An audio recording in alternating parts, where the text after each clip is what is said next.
Hello, YouTube. Another day and another chart that's down by 5%. Yesterday it was utilities. Today it's oil, but this one actually might be bullish. So we want to know whether or not it is game over or maybe there's some light at the end of the tunnel. Please make sure you stay tuned till the end of the video to see the updates on the charts and everything we're going to go through. But first, we just want to touch on the longest bond bear market in history or a record sell-off. We can also look at a different chart to see that the drawdown has been pretty dramatic. Not only that, we note that something happened that has not been seen in 113 years. Kevin McCarthy said, bring it on, and he got his butt handed to him. So that's really what I want to focus on today. It's a lot of humbleness, and this warning from Jeffrey Gundlach has my radar buzzing. It's the inversion on the yield curve. So that should put everyone on recession warning, not just on recession watch. So what is he talking about? Well, there's a few things that have been absolutely getting crushed lately. First of all, we're going to look here at the inversion, which is what Jeff Gundlach's talking about. And this guy's smarter than me. So he's talking about how we're seeing this chart actually point down and how this could actually be a recession warning, not just a recession watch. Again, we'll go through this a little bit later. Please make sure you stay tuned for that. But the reason why the market is up today, finally finding some relief, is on the ADP non-farm payroll coming in under 100,000 jobs. And this is because on Friday, we're going to be getting the actual non-farm payroll from the government. And we're going to get the unemployment rate as well.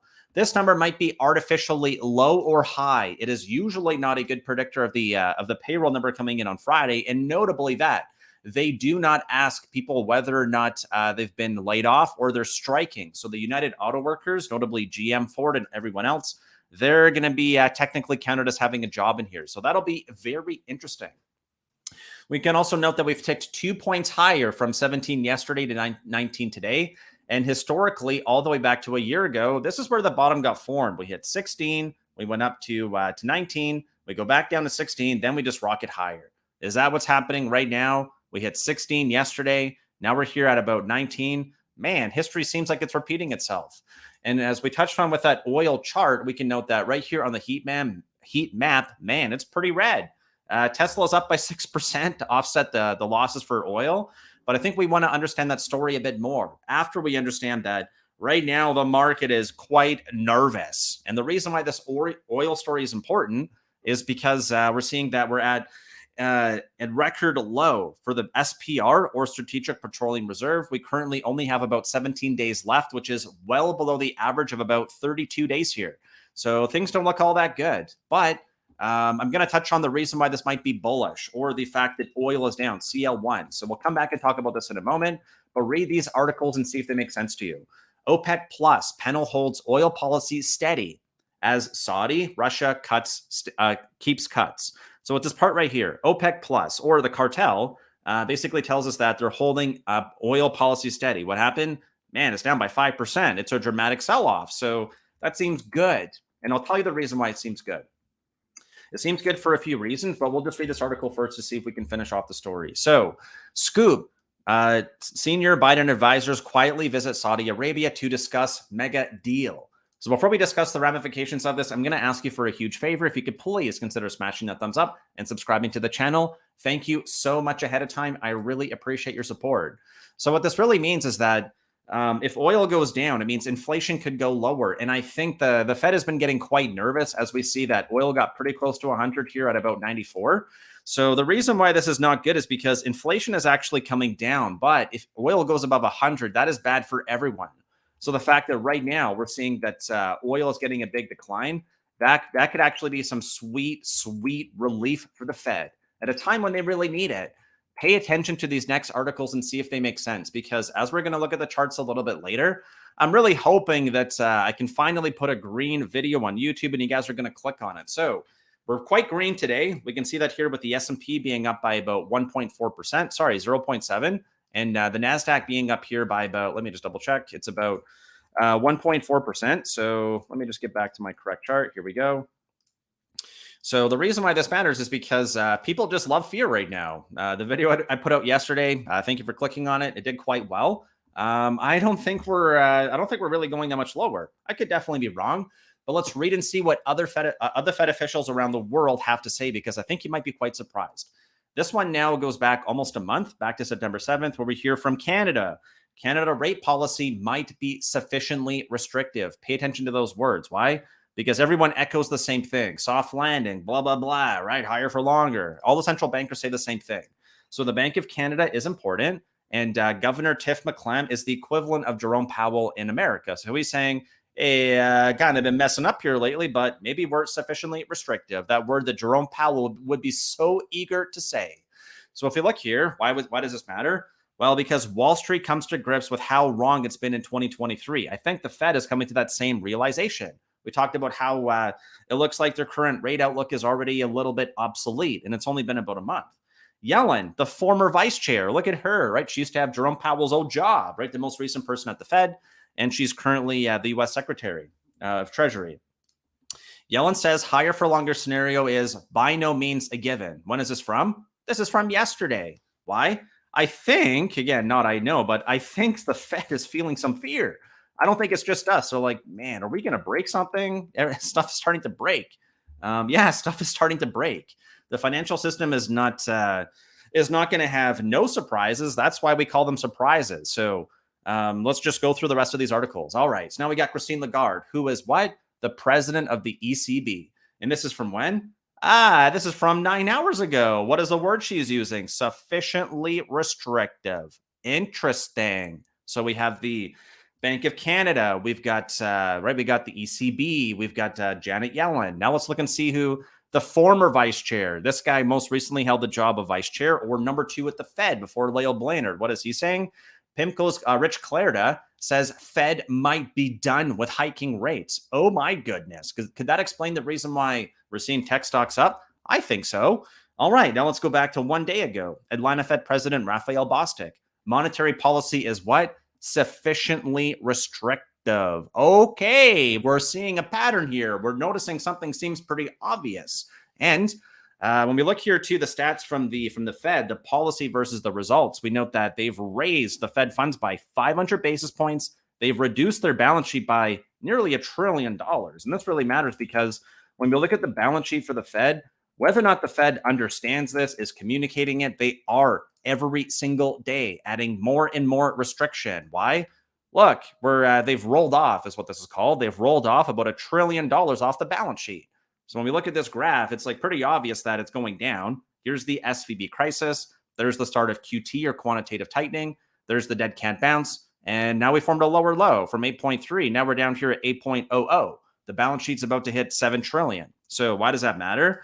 Well, because they've done an incredible amount of monetary policy tightening. So by raising interest rates, that's one thing. Balance sheet runoff is another. But here's where the Fed is not currently convinced. Unemployment rate has only gone higher by about 0.1%. And the data we have here looking at Friday, the forecast is for it to go back down to 3.7, which is what? It's gone nowhere in the last year. GDP otherwise has gone up by 2.3%, and CPI has gone down by 4.5%. So it's really difficult right now to know exactly what the Fed should be doing. And I think that right now they're talking out of both sides of their mouth. Why? Well, because they want the market to do their work. They don't want to have to raise rates again. That's why now they're starting to use words like sufficiently restrictive. Maybe the job is done. I don't think Jerome Powell wants to declare victory quite yet, though.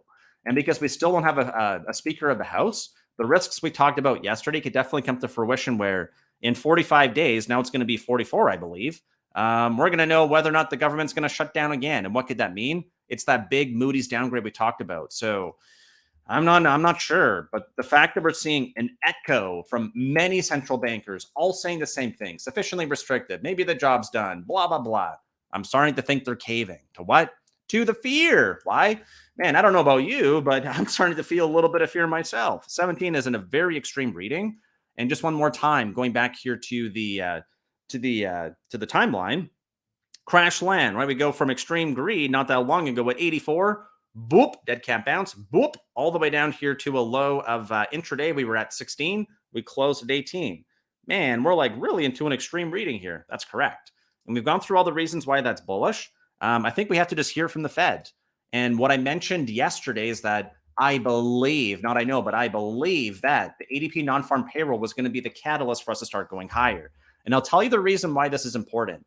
Because we looked at that article from McCarthy at the very beginning, and he said, bring it on. Well, he ate some humble pie and he got fired. So why does that matter?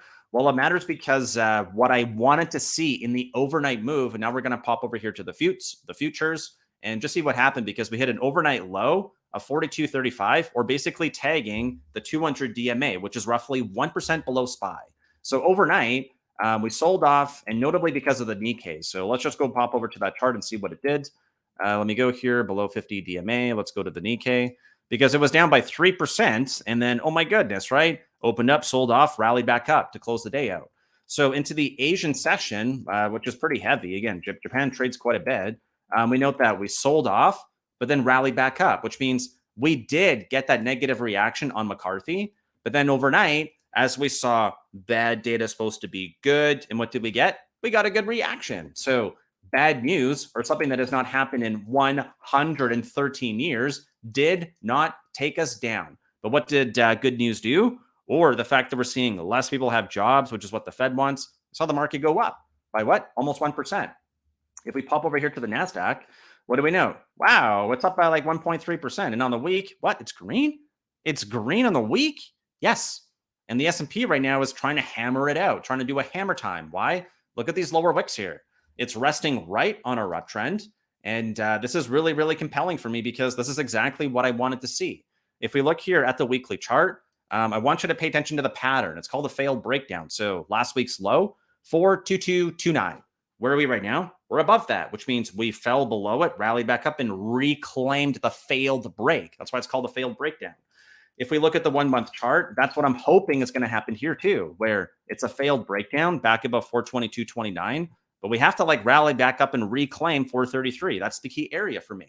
So what I want you to pay attention to here is look at the push pull that happened off 422.29, but then we finally pushed off and held it into the close, because we're not going to make progress back over 430 or any higher to fix higher time frame charts if we can't rally up on this low time frame. So what happened today? Well, let's look. It's not complicated. Where's the open? The open is right here. So we open at 9:30. Where do we open? Oh man, we opened up like right on the number. Yes, we do. We opened today at 422.07, hit a pre-market high of 423.3. The exact numbers don't matter. Just look, this is the last week's low. We rallied back up, fell back below, and then into the open. We open on the area. They push us down. We form a higher low, form an uptrend. Boom, crash line on support, get a little bit of volatility, pop it over, come back down. But pay attention to this pattern right here. This is the most important critical part here. Look, we see that same pattern happen. Look at those lower tails. What are those? Those are failed breakdowns. So I know I'm whispering on purpose because I want you to pay attention. Look, 1, 2, 3. We notice the tails. Then we notice the what? The push off. So look at the pattern and then ask me whether or not that looks similar to what is happening here. Let me just fix the chart. Let me go back. Let me make sure I get my lines back. It kind of looks similar. Yes. The problem with this is that these are weekly candles. They don't close out in 15 minutes. They're going to take a whole week of trading to know exactly what's going to happen next. So I think, again, not I know, but I think that this is the catalyst. I think this is what's going to drive us higher.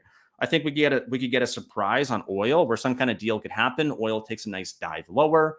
They can reload the SPR. We also talked about how OpenAI in the next 2 weeks, probably even closer to 1 week now, is supposed to announce a massive upgrade. If you haven't heard about it yet, that means it's not yet crossed the tape. And we're noticing a lot of AI hype happening right now. Why? Well, earnings season's coming up. Companies are going to want to say why they're the latest and the greatest. Is this failed breakdown going to hold? We're not sure. And I'd love to be able to tell you exactly if it would. I just don't know. And I wish I could tell you what's going to happen. If we look here to QQQ, here's the template I'm watching though. So that same pattern we talked about, S&P is down by about 0.5% on the week, but the NASDAQ's been green for quite a few days in a row. And this is very notable for me because if we look over here to that heat map, I mentioned it before. I'm watching Tesla as a barometer. Why? Well, let's look at Tesla. We had bad news on Monday, which is the same thing. If bad news can't take us down, what could good news do? It can take us higher. And it's back above the 50 DMA here. Is Tesla a leader? It appears like it is. Why?